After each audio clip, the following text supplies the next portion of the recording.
একটা জিনিস আগেও বলে দিয়েছি যে এসএমএ এবং ইএমএ কোনো একটা তুমি ইউজ করতে পারবে। এরকম কোনো ব্যাপার নেই যে তোমাকে এসএমএই ইউজ করতে হবে বা ইএমএ ইউজ করতে হবে। যেহেতু ইএমএ একটু কারেন্ট ডেটস এর উপর ভ্যালু বেশি দেয়, তো ইটস বেটার তুমি ইএমএ ইউজ করো।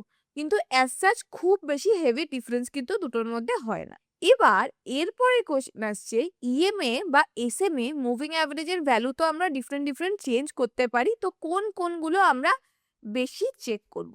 খুব পপুলার যে মুভিং অ্যাভারেজের ভ্যালু সেগুলো হচ্ছে 20, 50, 200। আমি এই ৩ টে খুব বেশি ইউজ করি। মুভিং অ্যাভারেজ 10 ও ইউজ করি। ডিপেন্ড করছে আমি কোন টাইম ফ্রেমে ট্রেড করছি। আমি ইনভেস্টিং করছি, সুইং ট্রেডিং করছি না ইন্ট্রাডে করছি।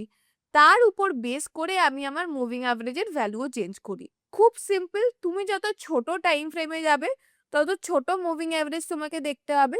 তুমি যত বড় টাইম ফ্রেমে যাবে, যত লং টার্মের উপর ট্রেড করবে বা ইনভেস্ট করবে, তত বড় তোমাকে মুভিং অ্যাভারেজ ইউজ করতে হবে। মোস্ট পপুলার যেগুলো 10, 20, 50, 200। যারা ইনভেস্টিং করে লং টার্মের জন্য ছেড়ে দেবে, তারা মুভিং অ্যাভারেজ 200 ইউজ করতে পারো। বা মাল্টি টাইম ফ্রেম অ্যানালাইসিসের জন্য ধরো তুমি কোনো ডেইলি টাইম ফ্রেমে ট্রেড করছো। ডেইলি টাইম ফ্রেমে যখন ট্রেড করছো আমি বলি তুমি MA20 ইউজ করতে পারো।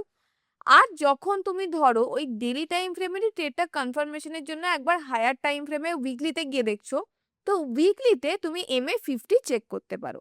এক তো হচ্ছে তুমি মাল্টি টাইম ফ্রেম অ্যানালাইসিসের ক্ষেত্রে তুমি ডিফারেন্ট মুভিং অ্যাভারেজ আগে তোমাকে ইউজ করতে হবে।